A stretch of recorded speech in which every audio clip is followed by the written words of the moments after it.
설교 제목은 여호와의 기름 부음 받은 자, 죽은 후에도 변하지 않는 다윗의 신학에 대한 이야기를 함께 나누도록 하겠습니다.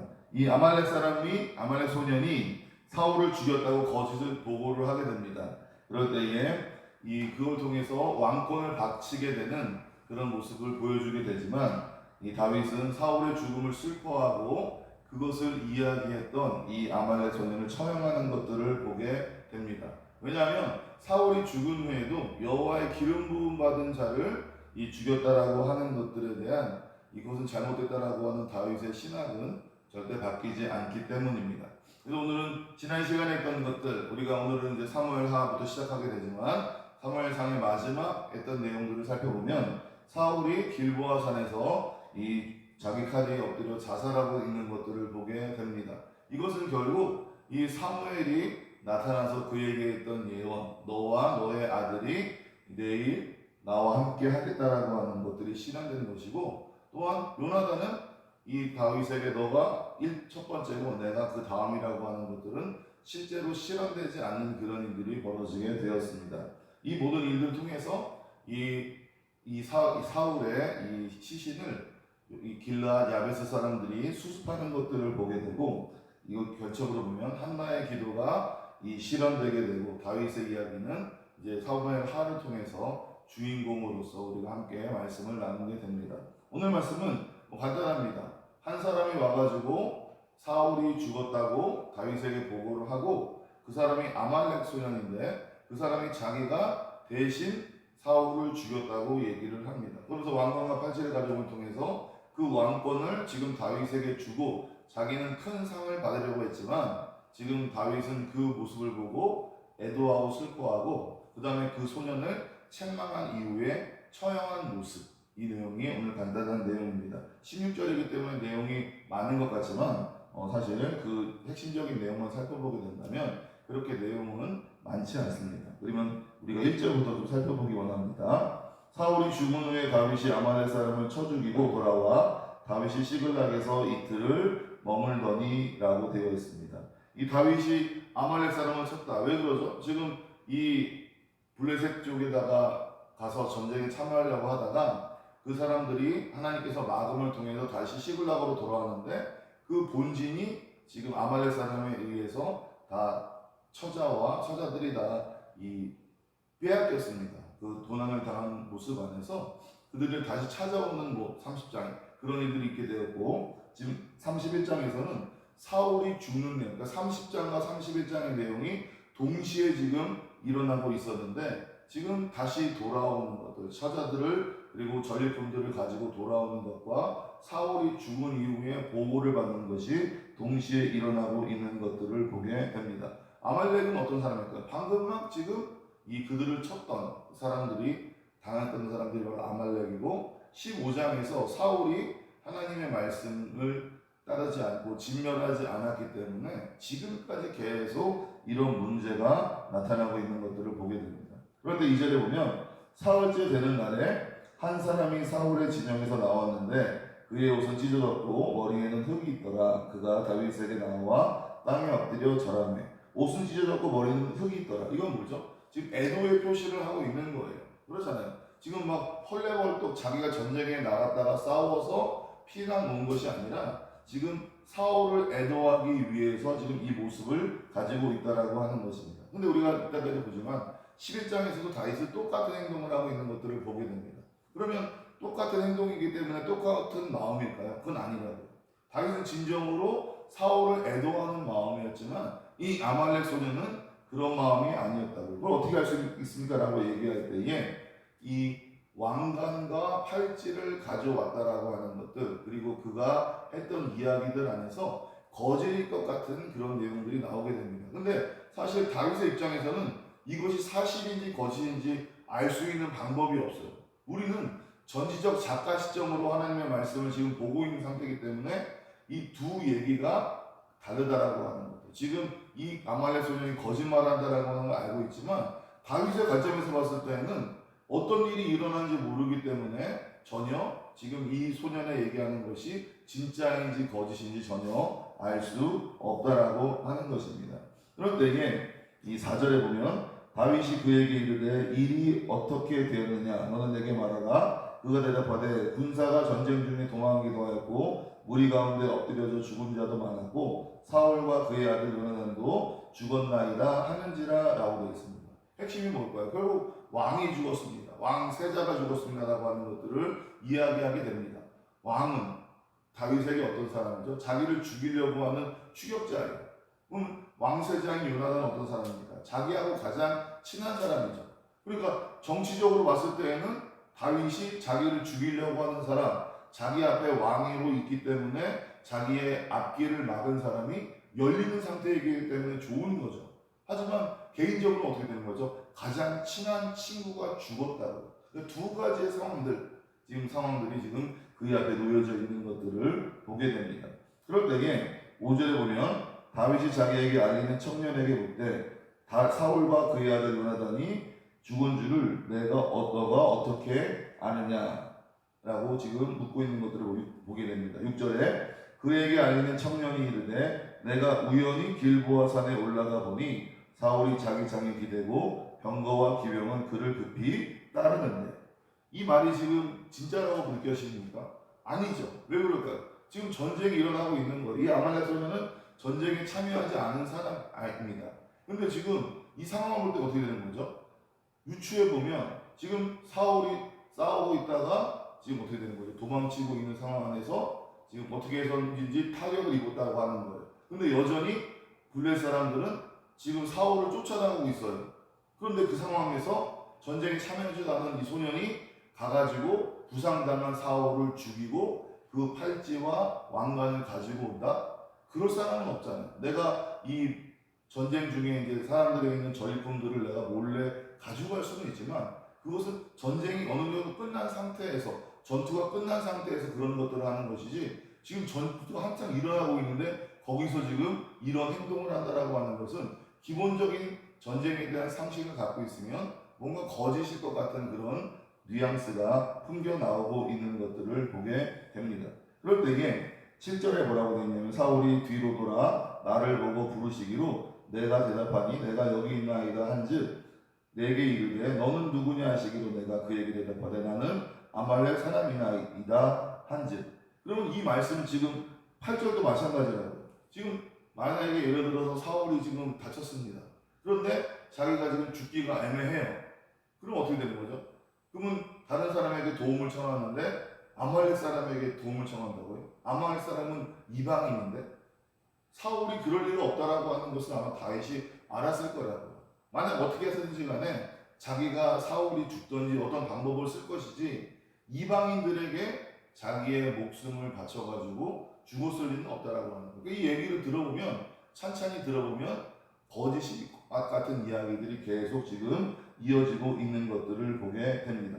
그러면 왜 이 아말렉 소년은 거짓말을 했을까요? 라고 할 때에 당연한 거겠죠. 지금 다윗과 이 사울은 서로 대적인 거예요. 그렇기 때문에 다윗의 입장에서 볼 때 사울은 뭐죠? 자기를 죽이려고 하는 사람. 그러니까 이 아말렉 소년의 생각에서 봤을 때는 내가 사울을 죽였습니다. 내가 당신의 대적을 죽였습니다. 그리고 당신이 가야 될 그 왕의 길을 내가 지금 왕관과 팔찌를 가져와서 당신은 그 왕권을 이룰 수 있습니다. 그럼 어떻게 되는 거죠? 우리가 일반적으로 봤을 때는 만약에 그렇다고 한다면 엄청나게 큰 상을 받을 거라는 생각을 하잖아요. 그렇지 않습니까? 내가 상대방의 대적을 죽여줬다라고 한다면 당연히 큰 상이 올 거라고 하는 것들을 생각하게 됩니다. 아말렉 소년의 입장에서 봤을 때는 자기가 할 수 있는 최고의 선택을 한 거예요. 자기 스스로가 지혜롭다고 생각한 거예요. 근데 한 가지 문제가 있는 거죠. 다윗은 그렇게 생각하지 않는 거예요. 왜? 다윗은 사울을 여호와의 기름 부음 받은 바로 바라보기 때문에 자기는 절대 손을 대면 안 되고 그 누구도 죽이면 안 된다라고 하는 그 신학을 가지고 있었고 지금 그 신학을 아말렉 소년은 알지 못했기 때문에 인간적으로는 올바른 판단을 했지만 결국 이 영적인 판단 그리고 이 하나님 안에서의 판단에서는 잘못되고 죽을 수밖에 없는 그런 판단을 하게 되었던 것을 보게 됩니다. 그럴 때에 10절에 보면 그가 엎드려진 후에는 살 수 없는 줄을 내가 알고 그의 곁에 서서 죽이고 그의 머리에 있는 왕관과 팔에 있는 고리를 벗겨서 내 주께로 가져왔나이다 하니라. 왕가는 결국 뭘 얘기하고 있는 겁니까? 왕권을 상징하고 있는 것이죠. 그러니까 다윗에게 지금 내가 당신에게 왕권을 주고 있습니다 라고 하는 것들을 아말렉 소년이 지금 은연중에 이야기하고 있는 거예요. 그러면서 뭐라고 얘기하고 있습니까? 내 주께로 가져왔나이다. 그러니까 지금 그러면서 당신은 이제 왕이십니다. 당신은 나의 왕이십니다. 당신은 이제 이스라엘의 왕이십니다 라고 하는 것들을 이야기하고 있는 것입니다. 근데 결국 어떻게 되는 거죠? 이 일들을 통해서 자기가 지금 사울을 죽였고 자기가 사울에 있는 것들을 가져왔다라고 하는 것들, 결국 그것이 처형의 근거가 되는 것들을 보게 됩니다. 그럴 때 11절에 뭐라고 되어 있냐면 이에 다윗이 자기 옷을 잡아찢음에 함께 있는 모든 사람도 그리하고, 지금 뭐하고 있는 겁니까? 지금 다윗도 거기에 있던 사람들도 모두 사울이 죽은 것들에 대해서 애도하고 있는 것들을 보게 됩니다. 그렇죠? 이것이 사울의 마음이, 이것이 바로 다윗의 마음이고 그들의 마음이라고. 비록 그들을 죽이려고 했지만, 그리고 그를 끝까지 따라왔던 사울이긴 하지만 자기의 왕이었기 때문에, 그리고 요나단이라고 하는 그 친구도 함께 있었기 때문에 원수의 죽음을 사랑하는, 또 친구의 죽음을 안타까워하는 다윗의 모습, 이 모습은 어떻게 된 거죠? 한결같았다고요. 일관적이었다고요. 오늘 말씀의 핵심은 뭐냐면 다윗은 일관적이었다라고 하는 것들, 한결같았다라고 하는 것이 핵심인 겁니다. 이따가 결론적으로 얘기는 하긴 하겠지만 우리가 그것들을 좀 기억하시기 바랍니다. 그럴 때에 12절에 사울과 그의 아들 요나단과 여호와의 백성과 이스라엘 족속이 칼의 죽음으로 말미암아 저녁 때까지 슬퍼하며 울며 금식하니라 라고 되어 있습니다. 여기서는 지금 네 부류를 얘기하고 있어요. 사울, 그리고 요나단, 여호와의 백성, 그리고 이스라엘 족속, 네 걸 얘기하고 있는데, 개인은 사울과 요나단, 공동체는 여호와의 백성, 그 다음에 이스라엘 족속을 얘기하고 있는 거예요. 그런데 지금 어떻게 하고 있는 거죠? 그 일들을 통해서 그들이 죽은 것들을 안타까워하고 있는 거라고. 다윗이 자기가 이제 왕이 될 수 있다라고 하는 것을 기뻐하는 것이 아니라 그 이스라엘 백성들이 죽고 자기 친구가 죽고 왕이 죽은 것들에 대해서 안타까움을 통해서 어떻게 하고 있는 거죠? 지금 그날 저녁 때까지는 울며 금식하고 있는 것들을 보게 됩니다. 울며 금식했던 사람들이 또 있죠. 뭐죠? 길르앗 야베스 사람들이 7일간 애도했던 모습과 또 연결되는 것들을 보게 됩니다. 그럴 때에 13절에 다윗이 그 소식을 전한 청년에게 묻되 너는 어디 사람이냐 대답하되 나는 아말렉 사람 곧 외국인의 아들이니이다 하니라고 되어 있습니다. 이 얘기는 뭘까요? 13장에 지금 얘기하는, 그러면 이 소년은 아말렉 사람입니까? 라고 할 때에 아니에요. 아니라고. 왜 아니라고 할까요? 바로 그 뒤에 나와 있는 외국인의 아들이니이다 라고 하는 말이 그는 아말렉 사람이 아니라고 하는 겁니다. 결국 뭐죠? 이 사람은 아말렉 출신이기는 하지만 어떻게 하고 있는 거죠? 이스라엘에 거주하고 있는, 마치 종과 같이 되어 있는 그런 소년이라고 하는 거예요. 결국 뭐죠? 그러니까 이 아말렉 사람은 출신은 아말렉이지만 소속되어 있는 건 이스라엘이라고요. 그러면 그에게는 어떠한 것들이 적용되는 거죠? 하나님의 율법이 적용되는 거라고요. 그러면 이 아말렉 소년에게 있어서 다윗을, 사울을 죽이는 것은 가능하나요? 아니나요? 아니죠. 왜? 여호와의 기름 부음 받은 자이기 때문에.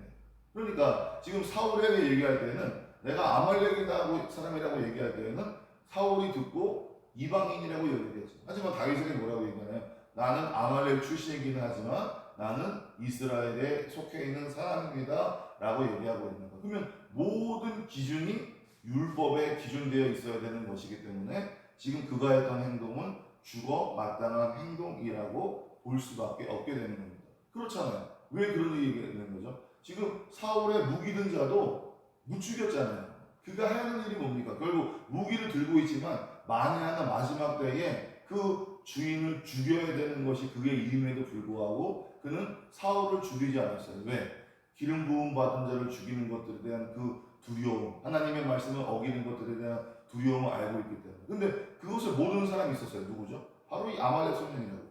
다윗도 그걸 알고 있기 때문에 두 번이나 죽일 수 있는 기회가 있었지만 죽이지 않았잖아요. 결국 그 안에서, 이 이스라엘 안에서 살아가고 있지만 이 아말렉 소년은 율법에 대해서 전혀 모르고 있었던 그런 친구였다라고 하는 것들을 보게 됩니다. 그런데 15절에 뭐라고 되어 있냐면 다윗이 청년 중 한 사람을 불러 이르되 가까이 가서 그를 죽이라 하매 그가 치매 곧 죽으니라 라고 되어 있습니다. 결국 어떻게 되는 거죠? 다윗은 단호하게 심판하고 판결하고 있는 것들을 보게 됩니다. 그러니까 이 아말렉 소년은 자기가 이 일들을 함을 통해서 큰 자리를 얻고 큰 상을 얻을 거라고 생각했지만 결과적으로 어떻게 되는 거죠? 그 반대로 처형을 당하게 되는 그런 일들이 벌어지게 되는 것입니다. 다윗은 왜 그랬을까요? 다윗은 그냥 인간적인 손해, 인간적인 방법에 의해서 왕이 되고 싶은 마음이 없었다라고 하는 거예요. 결국 하나님이 자기에게 왕을 주시겠다라고 한다면 하나님의 방법으로 하나님의 때에 그것을 받을 수 있다라고 생각한 것이지 그가 갖고 왔던 그런 왕권, 왕관, 팔찌 가지고 왕이 된다고 생각하지 않았다라고 하는 거예요. 결국 다윗은 하나님의 말씀을 의지했기 때문에 이런 상황에서 흔들리지 않은 거라고요. 만약에 우리였으면 어떻게 했을까요? 우리가 어떠한 것들이 징표가 있으면 내가 그 징표 때문에 높은 사람이 될 수 있어요. 그러면 내가 내 양심을 속이고 내 마음을 속이고 그리고 거짓말하면서 그것들을 가지고 높은 자리에 올라갈 사람들이 얼마나 많이 있겠습니까? 다윗은 충분히 그런 상황에도 불구하고 하나님을 의지하고 하나님의 약속을 믿고 있었기 때문에 지금 인간적인 방법을 제거하고 있는 것들을 보게 됩니다. 그럴 때 10절에 뭐라고 되어 있냐면 다윗이 그에게 이르기를 내 피가 내 머리로 돌아갈지어다. 이것은 결국 뭐죠? 너가 잘못한 거잖아. 너의 책임이기 때문에 너가 처형받는다라고 하는 것을 이야기하는 겁니다. 결국 이건 뭡니까? 다윗이 인위적으로 그냥 감정적으로 아말렉 소년을 죽인 것이 아니라 그가 잘못했기 때문에 그 잘못된 대로 심판했다라고 하는 것을 지금 이야기하고 있는 것입니다. 결국 그것에 대한 근거가 뭡니까? 그 소년이 자기가 자백했잖아요. 자기가 사울을 죽였습니다 라고 하는 그 자백이 진짜이든 거짓이든 그 자백을 했기 때문에 그는 그 자백을 통해서 죽게 되는 것들을 보게 됩니다. 마태복음 12장 37절에 내 말로 의롭다 함을 받고 내 말로 정죄함을 받으리라. 그러니까 내가 말한 것 때문에 의롭게 될 수도 있고 내가 말한 것 때문에 정죄를 받을 수 있다라고 하는 마태복음 12장 37절의 말씀이 그대로 여기에 녹아드는 것들을 보게 됩니다. 오늘 말씀의 결론을 맺도록 하겠습니다. 이 다윗은 사울이 죽은 이후에도 그의 신학이 바뀌지 않는 것들을 보게 됩니다. 결국 여호와의 기름 부음 받은 자에 대해서 그가 가지고 있는 생각은 일정했어요. 일관되었어요. 한결같았어요. 근데 다윗은 그것뿐만이 아니라 모든 부분에서 일관적이었다고. 하나님이 이 모습을 보시고 어떻게 생각했을까요? 지금 이제 다윗을 막을 사람은 없어요. 다윗을 쫓아서 죽일 사람은 없어요. 근데 우리가 이런 말 있잖아요. 화장실 들어갈 때 다르고 나갈 때 다르다고 하는 것. 이게 우리가 어떠한 힘들고 어려울 때에는 우리가 하나님 앞에 울고 매달리고 우리가 믿음과 신앙이 좋아진 것처럼 여겨지지만 그 문제가 해결됐을 때 어떻게 되는 거죠? 다시 원래의 모습, 다시 세상적인 모습, 내가 지금 좋아지는 것들을 누리는 모습으로 우리가 바뀌게 되잖아요. 그렇기 때문에 하나님은 우리에게 계속 좋은 일도 주시다가 고난도 주시다가 계속 이런 일들이 다람쥐 쳇바퀴 돌듯이 이렇게 우리에게 오게 되잖아요. 근데 다윗은 어떻게 하고 있는 거죠? 그가 도망자일 때도 그가 목자일 때도 양칠 때에도 그가 왕이 됐을 때에도 한결같은 모습을 보이기 때문에 하나님은 다윗에게 영원한 다윗의 언약을 맺은 거라고요. 저와 여러분들이 내가 하나님 앞에 온전하게 인정을 받게 되고 내가 하나님 앞에 은혜를 받고 내가 하나님 앞에 온전한 축복을 받으려고 한다면 일정하고 일관되고 한결된 모습이 우리에게 있기를 바랍니다. 그것이 제가 볼 때는 가장 이 바른 방법이라고. 내가 좋을 때는 좋다가 내가 안 좋을 때는 확 무너져 버리는 이 굴곡의 사이클이 큰 게 아니라 우리는 인간이기 때문에 사이클이 있겠지만 그 사이클이 작은 것 안에서 하나님 앞에 일정한 모습이 되기를 바랍니다. 그럴 때 어떻게 되는 거죠? 우리의 가지고 있는 생각, 우리가 가지고 있는 사고, 우리가 가지고 있는 신학은 어떤 상황에 근거하는 것이 아니라 그 하나님의 말씀에 근거하기 때문에 상황이 좋든 상황이 나쁘든 나에게 이롭든 나에게 불리하든 똑같이 적용돼야 된다라고 하는 거예요. 그럼 어떻게 되는 거죠? 하나님께서 그 사람을 쓰실 때에 그리고 하나님은 그 사람을 반드시 쓰실 거라고 하는 것들을 우리가 기억하시기 바랍니다. 그래서 여러분들이 어떠한 상황이든지 간에 항상 일정하고 한결같은 그런 믿음과 신앙 가지면서 살아가는 저와 되기를 간절히 축원합니다.